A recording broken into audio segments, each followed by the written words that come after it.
In this video, I want to talk to you about your team, because if you're running paid ads, you need to have a team behind the entire process, and building that team can be really difficult.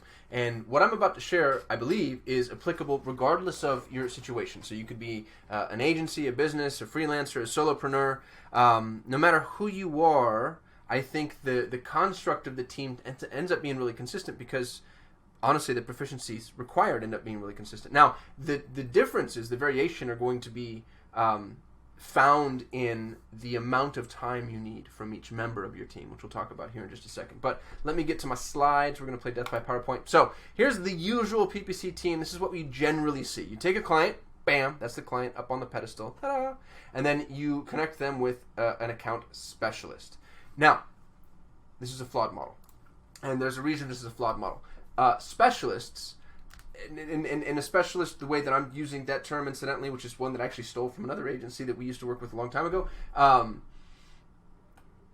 they're the people that actually press the buttons. And the issue with the specialists is they're from a temperamental standpoint, they're effectively engineers. These are deep, dark, cave-dwelling, nocturnal, over-caffeinated, like antisocial. They're not the type of person that you actually want to be connecting with a client, and even if you are the client, you're like, oh, well, I can put up with that temperamentally. The issue with that connection is this is the person that's going to tell you all the reasons it's not going to work. So this isn't kind of like your creative, think outside the box. How do we solve all the problems?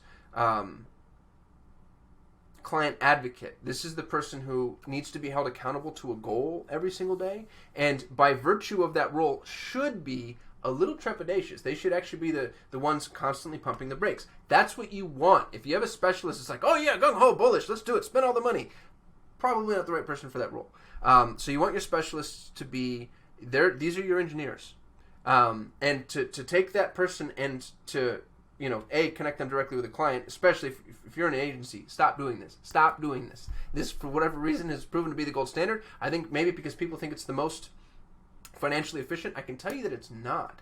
You're going to be better off building in an additional resource here because you're actually going to maximize the amount of clients your specialists can take, because they're not going to be, so much of the work, the heartache and the headache is in the client management. You're going to save yourself from this. So I'll show you the perfect construct here. What we want to do, and this is the way that my agency runs, incidentally, this is the perfect PPC team. So you have the client up on the pedestal, and then the client is connected to a dedicated client manager. This is the client advocate. This is a pseudo-strategist. They're not the strategist. We'll talk about that in just a minute. But this is somebody who can take what the client wants to do from a goal perspective, distill it down into what's possible, what's not, manage expectations, run interference between the client and the specialist, and then internally act as the client's advocate. There, on an internal, in an interesting way, the paradigm to assume is the client manager doesn't work for you, the agency. They work for the client. And they're there to make sure that the client's needs are being met, that their goals are being adhered to.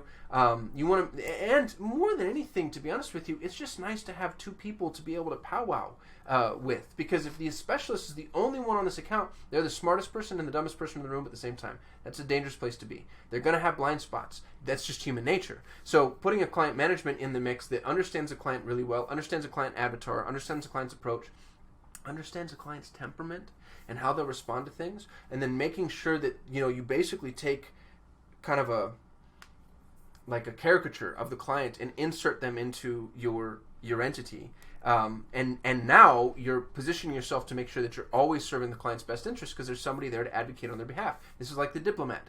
So the way bad agencies think of client managers is they corral the clients, right? Like the cowboys out there and they're roping the steer and they're wrestling them down, and I don't know why that's the analogy I went with, but you know what I mean? That's not it at all. The client manager isn't there to wrestle the client. The client manager is there to stand side by side with the client and wrestle internally the specialists and everybody that's working on that account. So you want to make sure that your client manager, the direction they're facing from an offensive perspective is inward.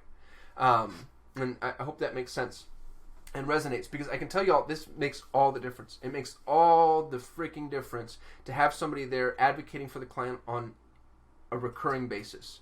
and voicing the same objections the client would voice. And again, it's nothing but a favor to you internally, because now you're not going to be surprised and you're not going to be snuck up upon. And when things go wrong, you are putting yourself in a position to bring it up first. Hey, client, calls are down.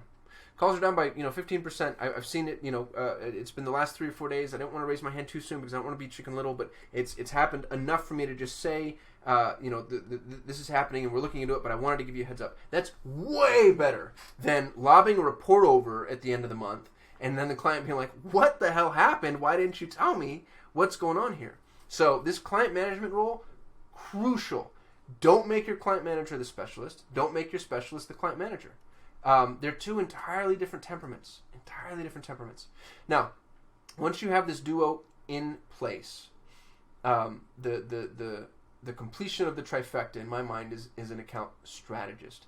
This is somebody this is the high level thinker. This is like, hardcore cracking codes, figuring out PPC, like really leading the charge from a thought leadership perspective, who kind of oversees the work that these people are doing.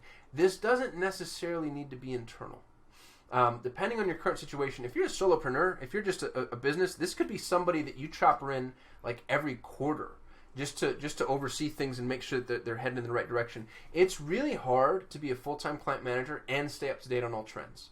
Same is true with the specialists. And interestingly, this temperamentally, this isn't the way that either of these roles think. You need to go find that creative problem solver that actually wants to constantly, push the envelope, because in both of these roles, you're going to get people to get a little romantic about how they do their job. I know what has worked in the past, and I'm going to continue to do that. So having a strategist that can oversee things on a semi-regular basis. If you're an agency, you need this person internal for sure. And my opinion is they should be reviewing accounts on a week-by-week basis, roughly, depending on spend. Some accounts you don't need that often. But if you're a solopreneur or a small business, don't go hire a strategist, obviously. Like, just get somebody who can review, again, depending on your spend. It could be monthly, it could be quarterly, but just make sure that you're headed in the right direction and they can just help you with some course correct. It's also really helpful from an accountability measure to keep everybody on their toes, just to know that, there's going to be somebody else stepping in looking at our work. Let's make sure that we're staying shoppish. So if you were to combine any roles, everybody likes to combine the client manager and the specialist. I think you can combine the client manager and the strategist. As a matter of fact, when we are looking for strategists, my plan is to promote out of our client management team. And the specialist team could just as easily yield a strategist as well. But the reason I like the client management team is because they do have a foot in, on both camps. And the strategist needs to be able to engage with clients. And so if you do have a specialist that's not going to be one of the, hey, I don't want to talk to people necessarily types, then I think that they're probably going to be, a good viable option for that. And I didn't mean to go too deep into our specialists. What's really funny is I'm thinking about our team now, and they're all like super fun and engaging and fun and, to be around and all those things. So my team, if you're watching this, please don't take this negatively. I was just using archetypes to make a point. But if you're trying to build a PPC team, regardless of who you are or what you want, I believe that this is the structure that you need. And you can sew this together. You can sew this together yourself. And you don't need full-time employees across the board. As a matter of fact, you could probably sew this together with freelancers and agencies. You can find the person that's going to actually run the accounts and then figure out the person that's going to advocate on your behalf while you're not there. This might be internal to you. As a matter of fact, this would be the first internal role that I would bring on for a business. Isn't the specialist? It's the advocate, the quarterback, so to speak. And then to oversee somebody, you'd have the account strategist chopper in on a regular basis.